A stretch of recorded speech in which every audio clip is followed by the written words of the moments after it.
shooting really wonderful. And you know pretty fast. There's this book called Blink that Malcolm Gladwell wrote. We did The Tipping Point. You know in 30 seconds whether or not there's something there. As little as that, we go through something called thin slicing, where all the people we've met, it all comes down to it. And you pretty much know, and if you are in tune with that, it can get you far.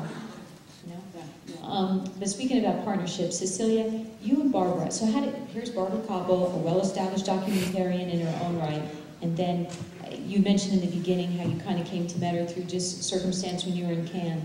But that's sort of a great collaboration partnership that is certainly sustained through many. How did it come about, and how do you keep it strong? How do you keep that love affair, not on the personal side, but on the professional side? How do you keep that going?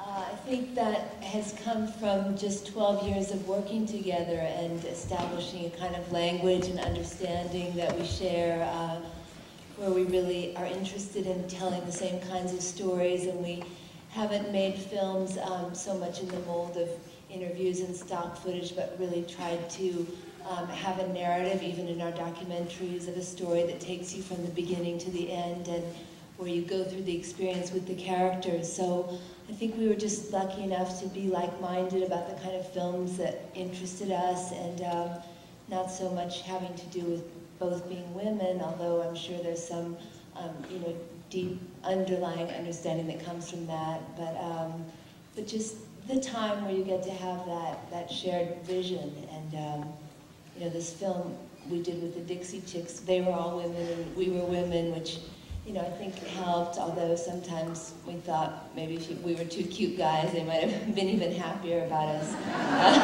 invading their privacy for 3 years. And I think documentaries, you know, women have often gone into documentary because you don't have to have the backing of a whole studio, and you can just pick up your camera and go.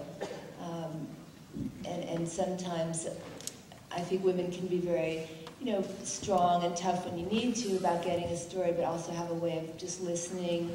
We have different, you know, tricks we can use, I think, make women good documentary filmmakers. But basically, I think film is really a fiction and nonfiction about really telling the truth of who the people are and what they care about, and what makes them do what they do. Well, and for those of you that haven't seen Shut Up and Sing and are interested in marketing, to me, it's as much about the story of the Dixie Chicks, but also a real inside look at how the business works. I was fascinated being a marketing person myself, of all the intricacies that go into deciding where they go, when they go, how it is being on tour. And I didn't know, there was a lot about, I thought I knew that I didn't by seeing that. That was amazing. Now, there's something in common you and Deepa have, and that is, well, you not specifically, Cecilia, but certainly you, Deepa, in that on Water, it was, you got some death threats, there were some awful things that happened along the way, you had to stay true to your purpose, and certainly with Dixie Chicks, the story is legendary about, of course, what sparked Shut Up and Sing, which is the death threats against the Dixie Chicks because of a comment that they made about President Bush. So can you guys talk about what it must have been like to go through that crazy whirlwind of media attention and the negativity that some people in our country and in the world feel when we just try to speak the truth? Deepa, let me start with you and then throw it back to Cecilia. Water's had a tumultuous journey, I guess. 5 years ago, we started filming it in Varanasi, which is our holy city in India.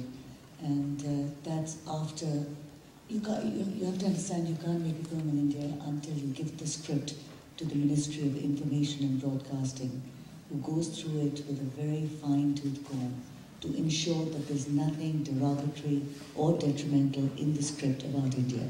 And then only can you give permission to film in India, whether it's a documentary or whether it's a feature film.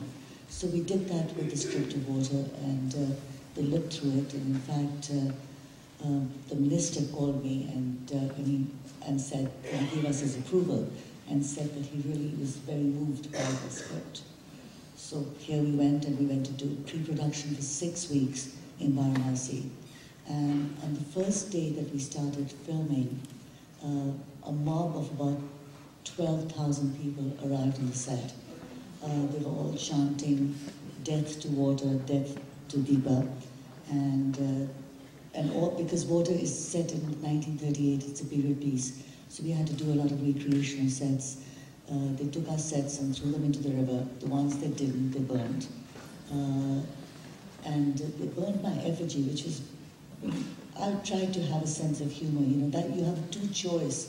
You have a choice at that point when all this is happening, and one is to just, I think, close down, and one is to, you know, to see if you can react with it. And I remember my daughter came running and she said, "Mom, they're burning your effigy." And I said, "What's my effigy wearing?" So, now I think about it, I said, "Must be crazy." But I don't know what happened. It's not, and we were basically shut down. And the people who the mobs were right-wing Hindu extremist group who, for some who had been told that that the script was anti-Hindu, and they were protesting that. I mean, I don't know what you know about mobs, but when was the last time you heard of mobs sitting down and reading scripts? I mean, you know, it just doesn't happen. I think what happened was that we were a very easy target. It was a rise of religious fundamentalism all over the world, whether it was Islamic, Christian. I mean, it was happening in the States at this time as well, and Hindu and Zionist. The sort of fervor about protecting what they considered is the true faith, that was what was scary. I mean, it wasn't, the shutdown of water was tragic on many levels, but I think on a larger level, it was what was happening to the world that terrified me. That how, in the name of religion, we can really create such havoc and such pain.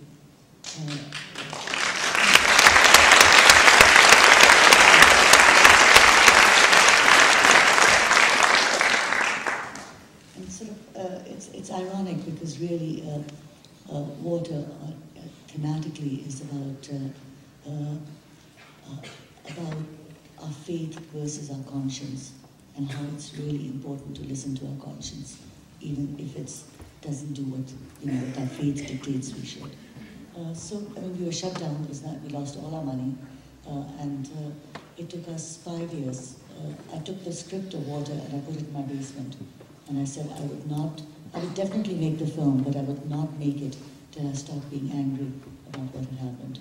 Because anger is a very strong emotion, and to impose it on a script or any work can really distort it.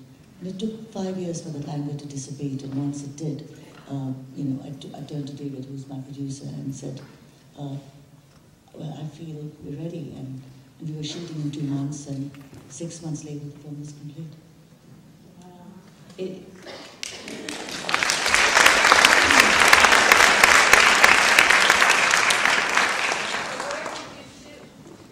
Oh, well, not in India.